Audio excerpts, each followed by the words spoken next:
Hi, everyone. My name is Todd Fuller. I'm curator of the Western History Collections at the University of Oklahoma.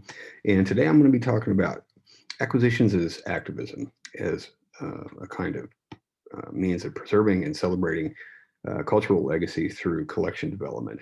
And with that, I'm going to go ahead and share my screen and get started on the presentation. And hopefully you are now seeing the slide deck. And there we go. So this idea came about a couple of years ago. I started working at the university's Western History Collection in January of 19, and had been at the university for some time before that in another capacity, and worked a lot with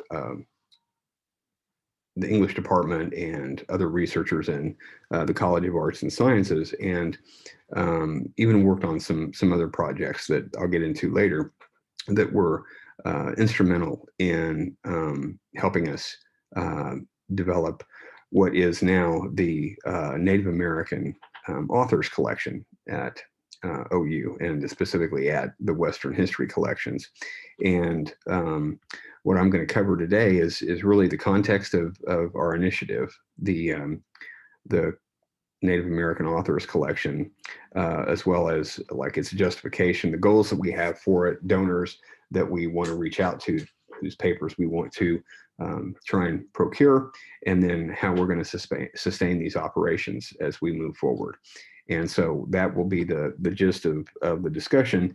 And as we get started, I want to give a little bit of context for this. So like I said, I was at the university. I came to OU in 2011 after working at Pawnee Nation College from 2004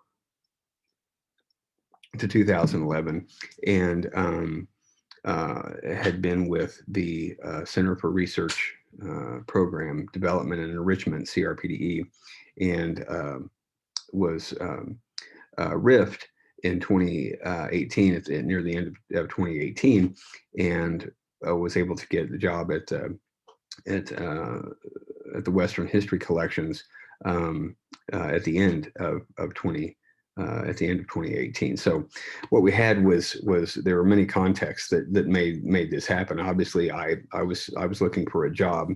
The Western History Collections was trying to hire a curator, which they had been trying to do for some time.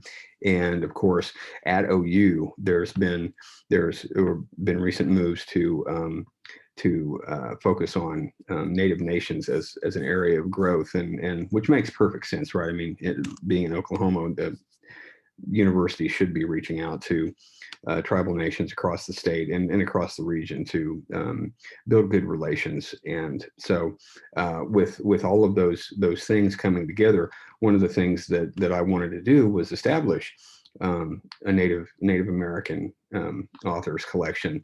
And the question that people have often asked me is, why do we have a need for such an initiative? And I would say there are several reasons for this. We want to be able to expand our offerings, because even though there's a lot of Native related content at the Western History Collections, much of it is historical, of course. Much of it is documentary in nature, but there's not necessarily a lot of content that focuses on Native history from Native perspectives. And so the possibility of establishing an authors collection was attractive to me, in that it seemed to me that it would fill in some gaps that the collection has had.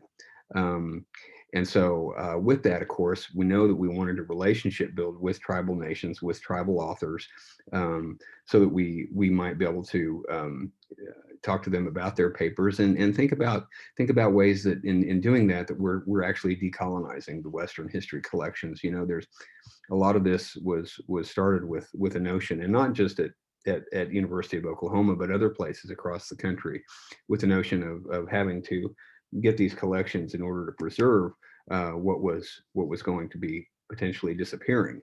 And so what we really realize is going on is that with this initiative, we're going to be creating research opportunities that are going to connect present and recent, past to future, to the future, and to future researchers, to future students, to tribal communities as they will be in the future, and all of this as it concerns current Indigenous conversations around politics and of course identity, but culture, history, notions of sovereignty, epistemologies, ontologies, and different ways that creativity and creative expression is manifest in day-to-day living.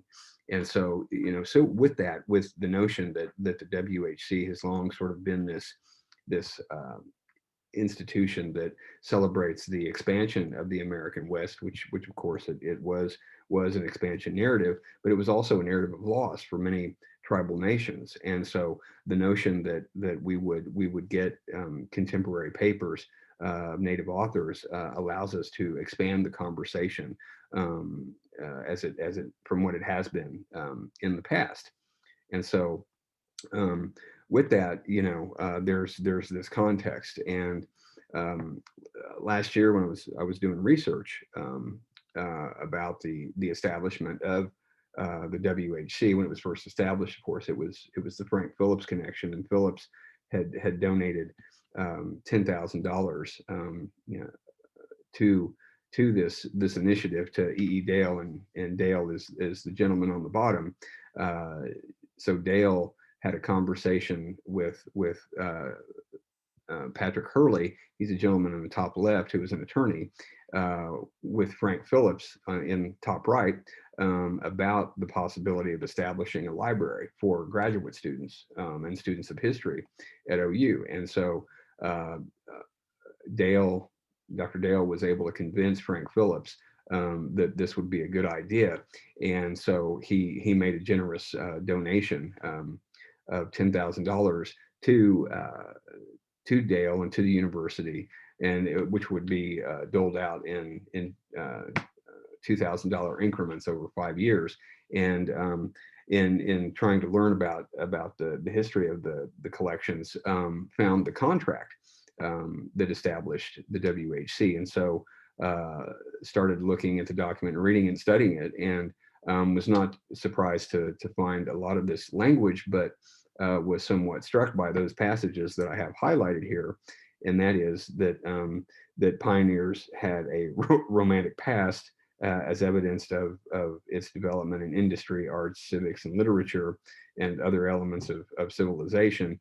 But that the purpose of establishing the collection was to mark the passing of a race of people and the genesis and growth of a new civilization. And I was really struck by this, and it gave me pause to think about what was happening with this, and that there was this, even at OU, as there was at many places, this notion that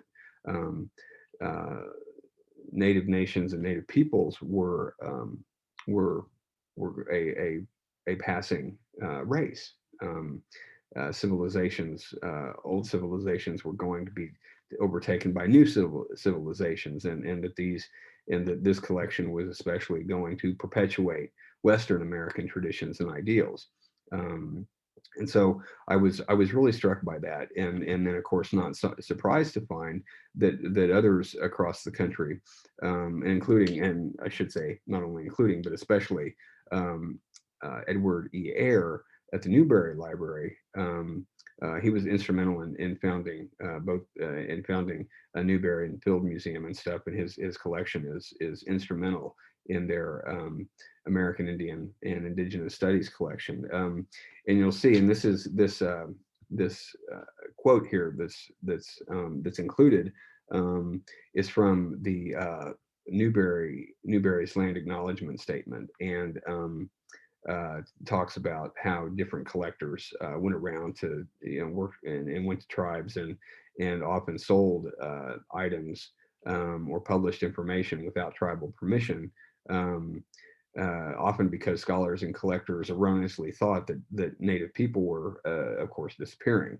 And so many of these collectors justify to themselves that it was their duty to save these items from and information from extinction. And so the likes of people like Ayer and a number of others across the country um, went about engaging with tribes with the thought that of course that the tribes were disappearing. And so this narrative of erasure is very prominent, as you can see just from these two examples. And so um, with that, with WHC in 1927 being established in Newberry, well before then in Bancroft as well at Berkeley, see that these collections of the American West were established over the course. The prominent ones were established over the course of a century, and that there are not a little less than a dozen, but there are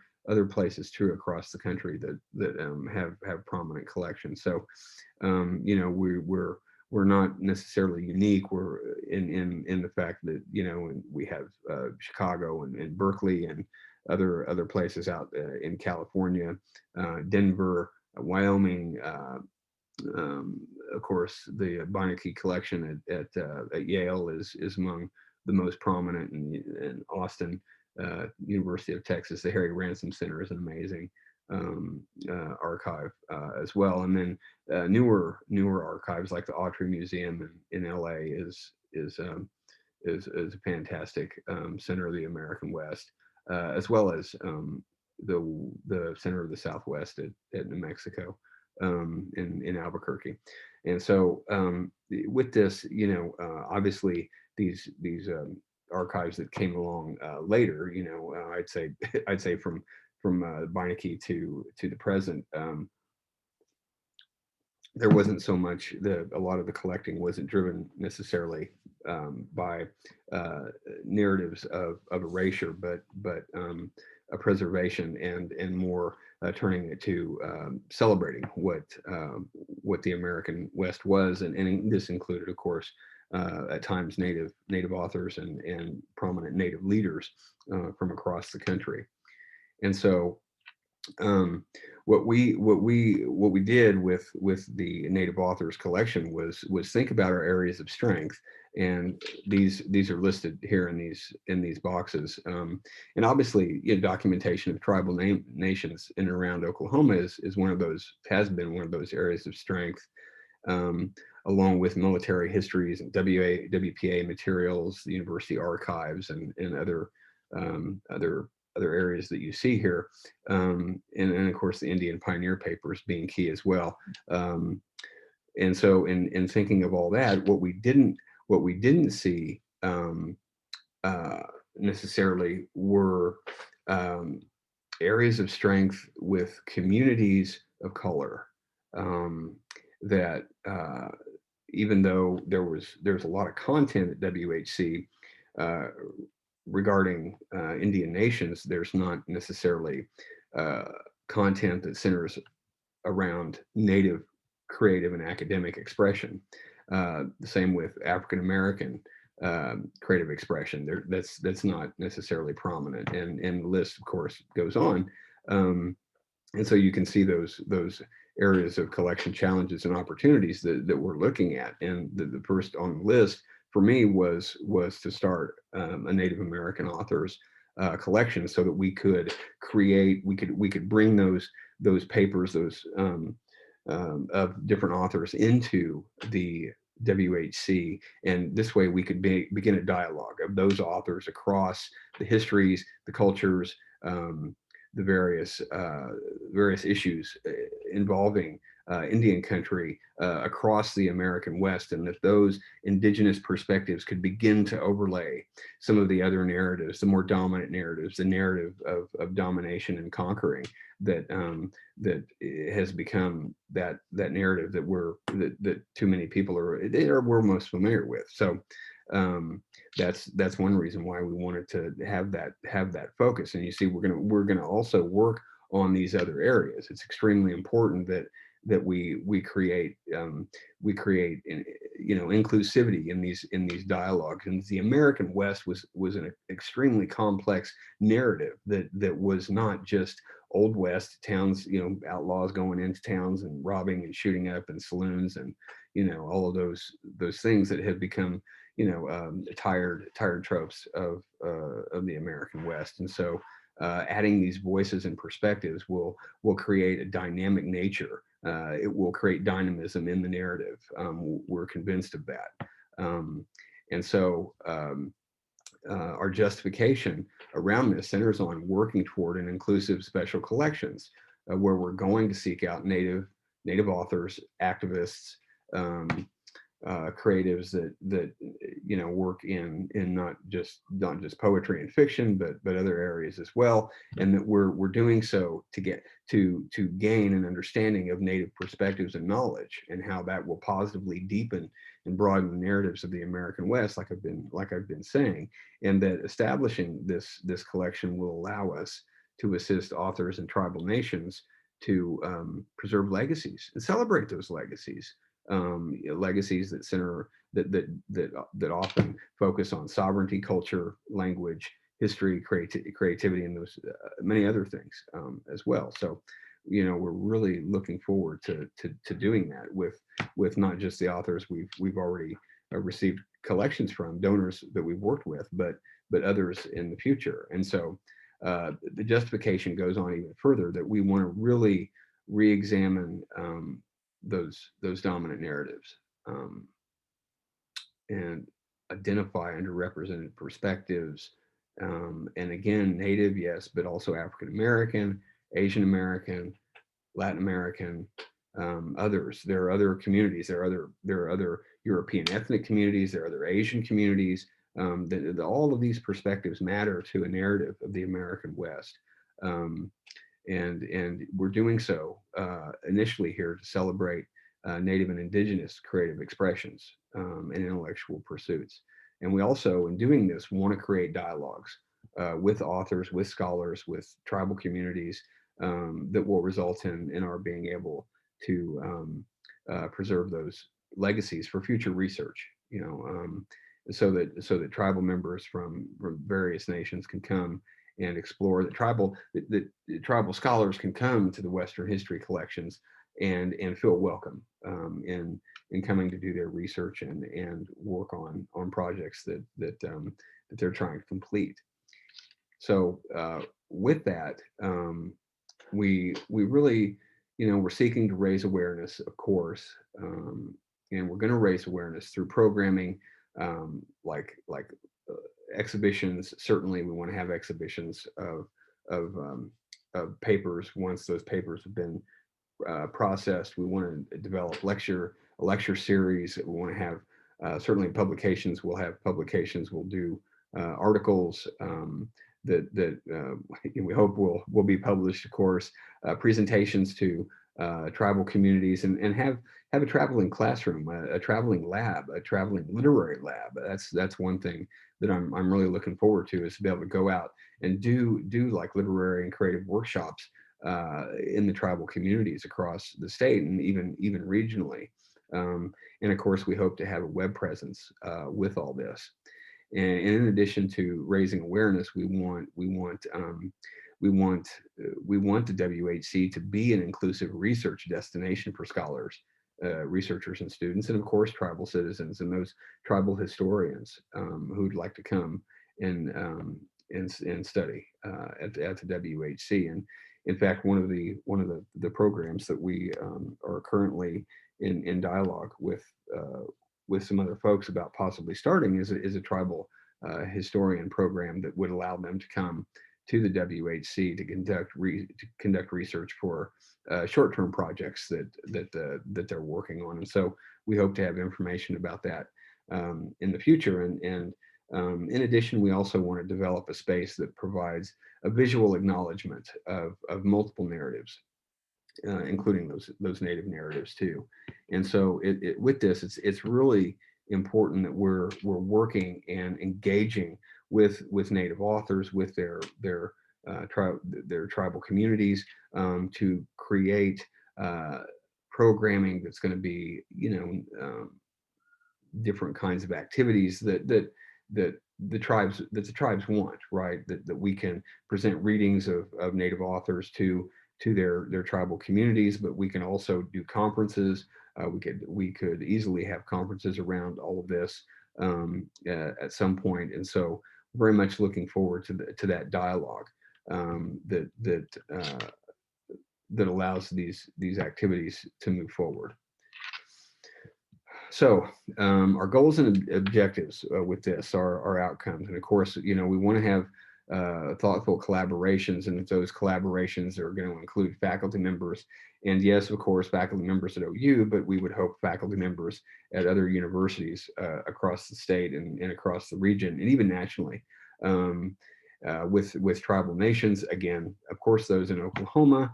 We're going to begin with Oklahoma as a core, but we're gonna look elsewhere as well. And you'll see that there's evidence of that already in some of the donors we've received papers from.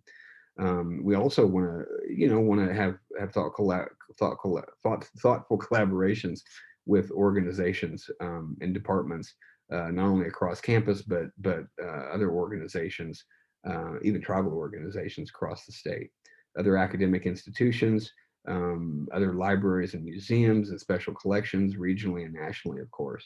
And so we want to be able to connect this collection with other museums and libraries, special collections across the area, because we want people to be aware of the amazing work that contemporary Native writers are doing right now.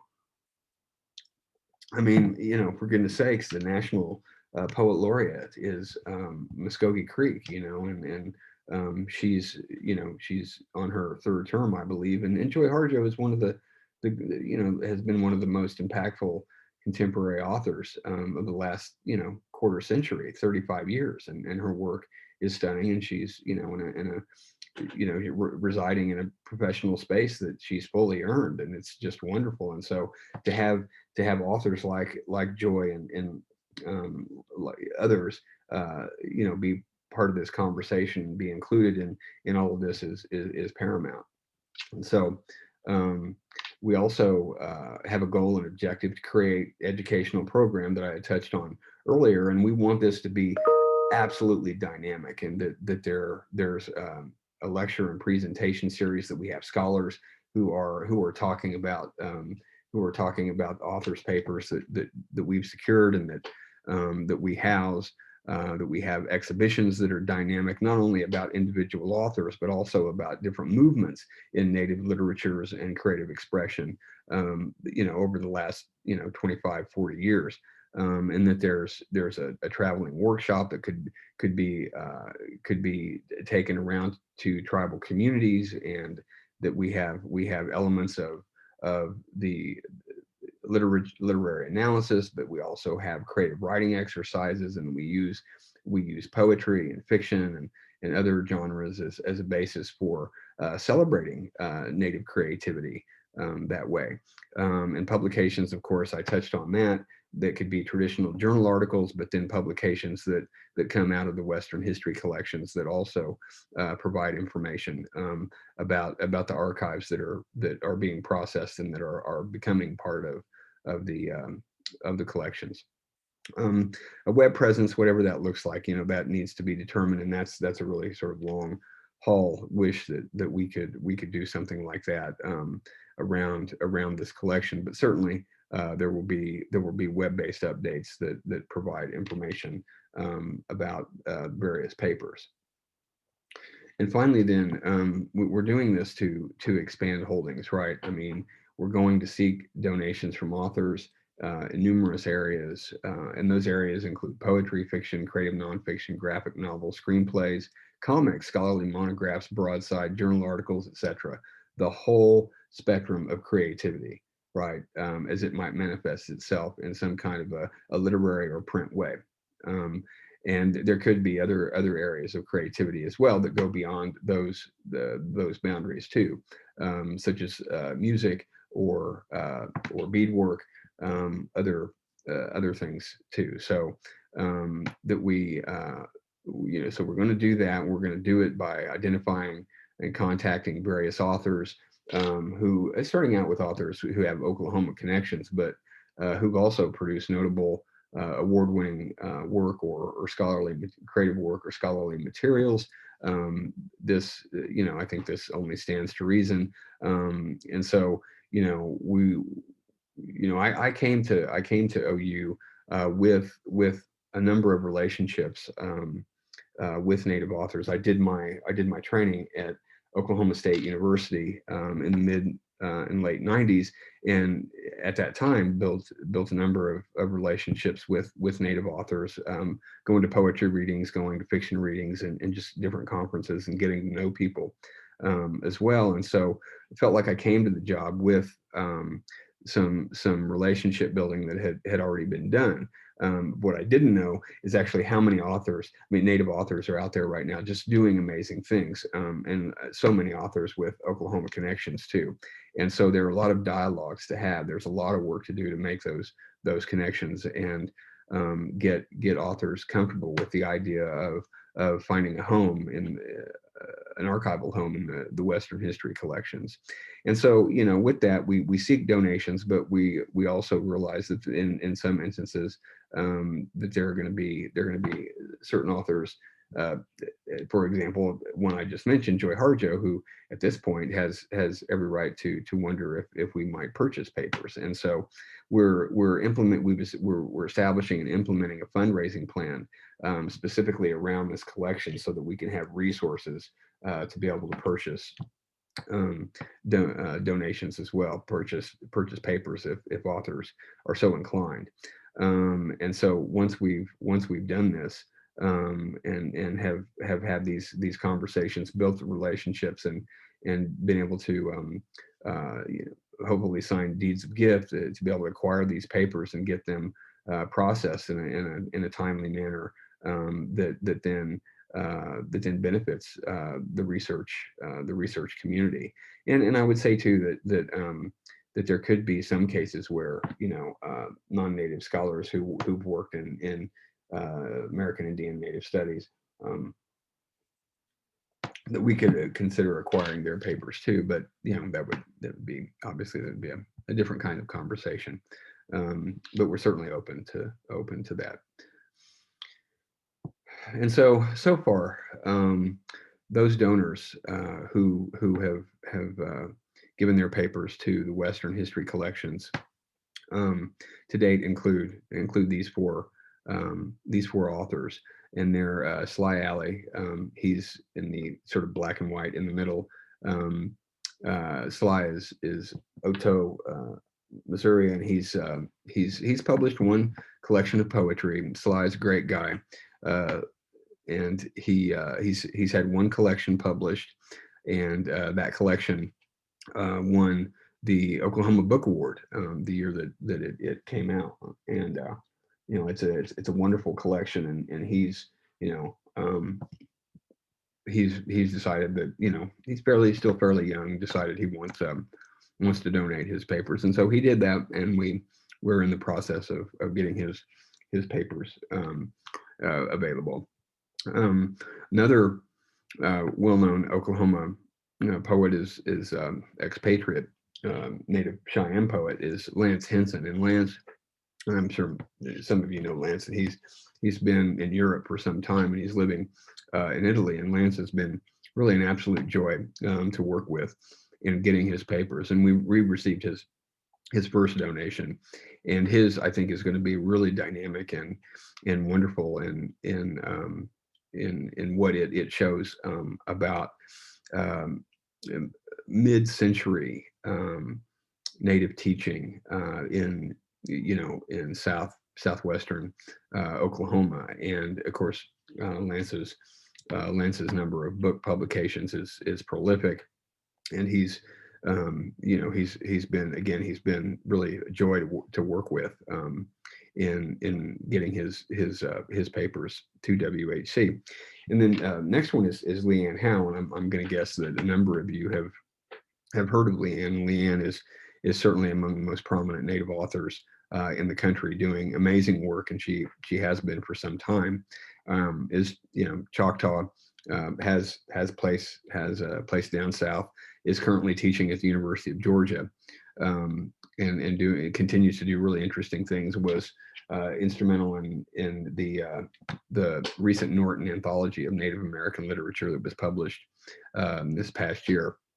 And so it's been a joy too to work with Leanne in getting her papers here. And her papers are actually hers were the first donation that we received, and so her papers are getting processed now, and I think they're pretty close to being available for research. And so really looking forward to that. And we're really going to celebrate that too. We're going to celebrate Leanne's donation, and we'll have details forthcoming about how we're going to celebrate that. But certainly she'll be instrumental in it, and she'll be central to she'll be a central voice in that celebration when it occurs. And so, and then finally, the other Native author whose papers we have is Adrienne Lewis. And if you're a student of Native American literature, you're going to say, well, Adrienne's not from Oklahoma, and he's not. He was in Minnesota when he passed away in 2018, and certainly spent a lot of time up in the Northern Plains and taught at tribal colleges up north there, and originally from Nevada.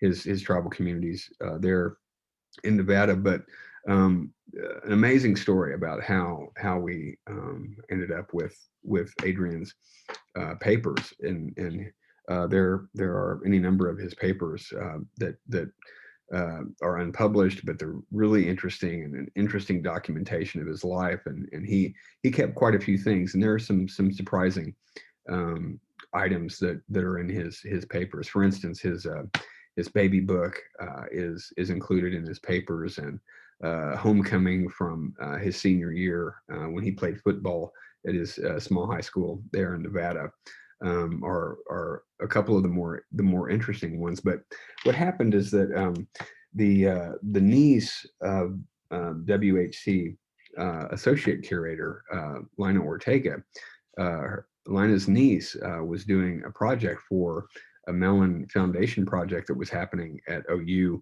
a couple of the summers ago. She was putting together an exhibition for this Mellon Fellowship, and it was this coupling of Native art with Native poetry, and she wanted to use some of Adrienne's work in this show. And so Lina had given her the keen idea of trying to get a hold of Adrienne's probate attorney to find out where his papers might be, or how to get in touch with a literary executor. And so Anna called up to Minnesota, and that's where Adrienne was when he passed away. And she got a hold of this attorney, who then gave her the name of the person who was Adrienne's literary executor.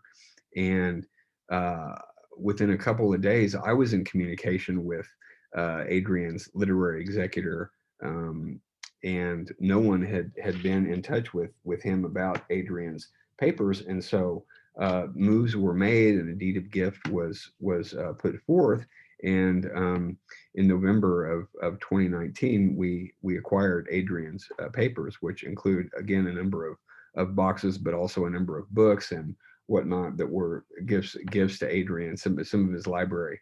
A lot of books that people, outrageous inscriptions, really interesting inscriptions, and then other unpublished materials and published materials too. Even a computer. We received one of Adrienne's old Macs, old Apple computers from I think the late '90s. So a computer that was about 20 years old. So that's the scope of work that we've received so far, and we continue to be in conversation with dozens of Native authors about their papers and what they'd like to do. And so there are certainly going to be more to come. Quite a few in what will be the near future, and then sort of slow conversations that we'll have over time with other authors.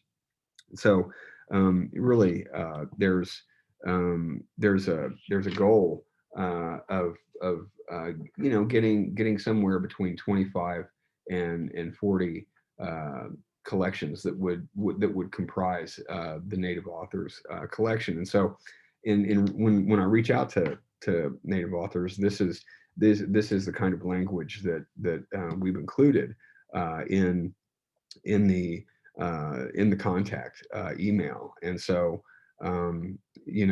really pointing out the celebration of legacy and being respectful of an author's legacy, and that really that's what we're trying to do, and we're trying to be respectful of that legacy so that a conversation can be started that involves Native perspectives in unison with those other narratives that we've heard for so long. And we know that Native Indigenous perspectives provide additional depth and information and understanding of what was going on with the land, what was going on in clashes and conflicts, what was going on politically, culturally, all these things. And some of these authors have done historical work, and so their narratives and their work do reach back to the 19th century, even earlier in some cases. And so we know that these conversations are going to begin to percolate, and they're going to be very dynamic.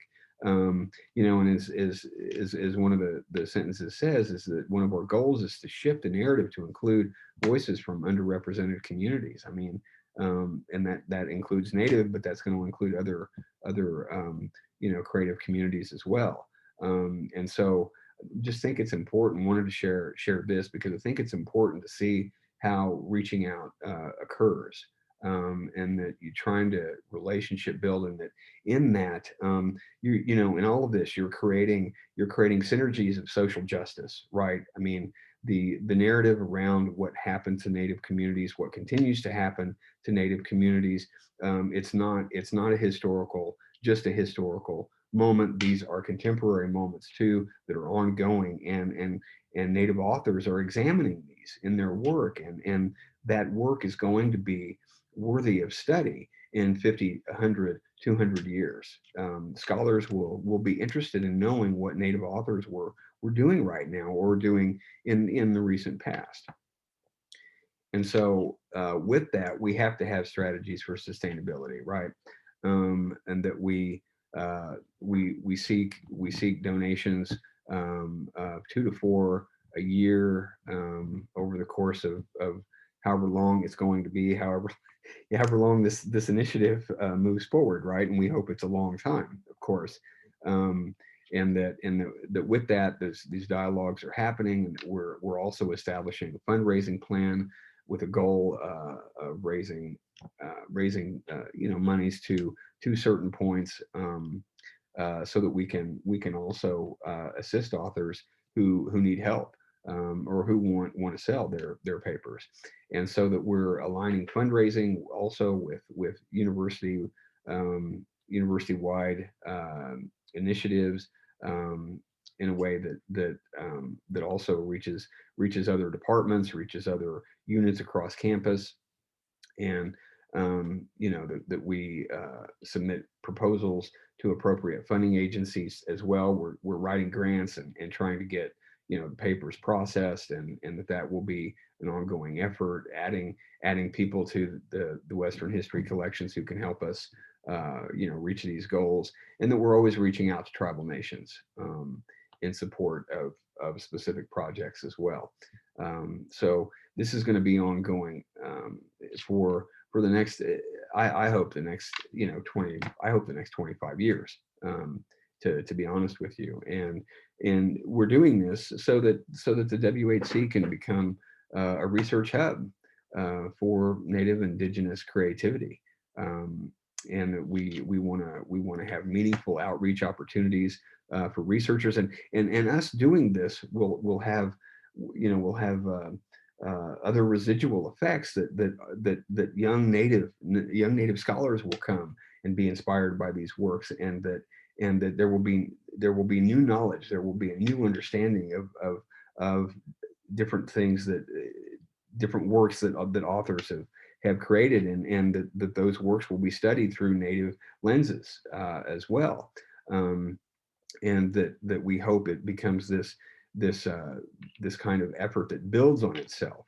That there are these steps, and there are these dialogues, there are conversations that go back, hundreds of years, and can go forward hundreds of years, as well, and that we're building long-term relationships that benefit students of tribal nations, citizens of tribal nations, and indigenous people all over the world, quite honestly.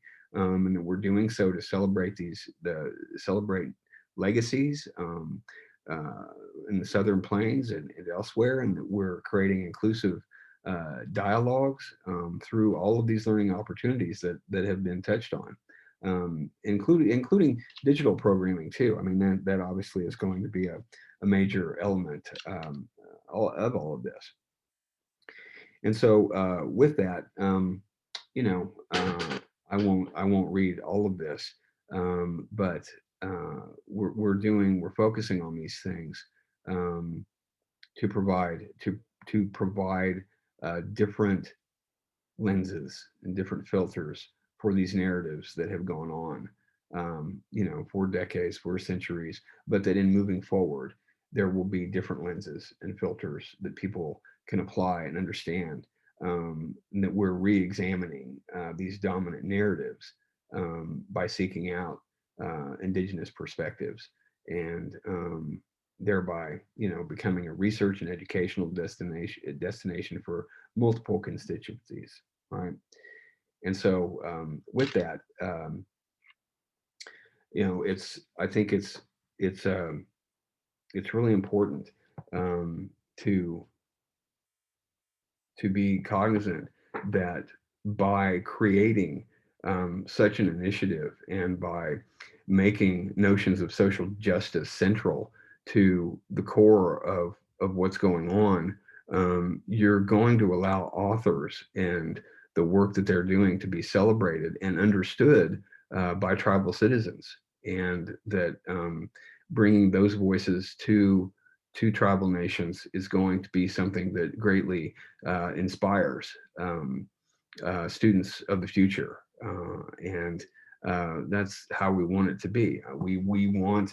Um, we want documents to be in full color and not just in black and white. That history is vivid in its imagination, and we want scholars, all scholars, to come and celebrate and understand these works and what's going on.